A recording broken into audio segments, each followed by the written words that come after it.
तर बघा, SIT या महाराष्ट्रामध्ये अनेक वेळा केल्या गेल्या आहेत आणि अनेक SIT आता चालू आहेत. जसं मुंबईमध्ये जेव्हा महाराष्ट्र भूषण पुरस्कार दिला गेला होता, त्याच्यामध्ये 16 सामान्य लोकांचा मृत्यू झाला होता. त्यात SIT स्थापन झाली होती. त्याच्याच बरोबर इतरही देशमुख प्रकरण याच्यामध्ये SIT झाली. पण कधी आपण विचार केलाय की SIT स्थापन झाल्यानंतर SIT खरं करते काय?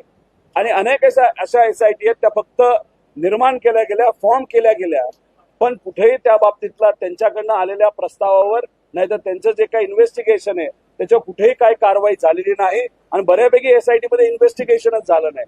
त्यामुळे SIT फॉर्म केली, कदाचित आता दुर्दैव असं म्हणावं लागेल, हे फक्त आता थातूर मातूर दिलेलं उत्तर आहे.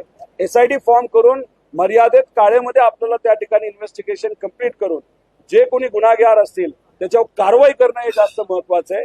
SIT फॉर्म करत असताना त्याला काळ मर्यादा दिला असेल तर त्या गोष्टीचं आम्ही स्वागत करू, पण SIT स्थापन केली म्हणजे विषय संपला असं आपल्याला म्हणता येणार नाही.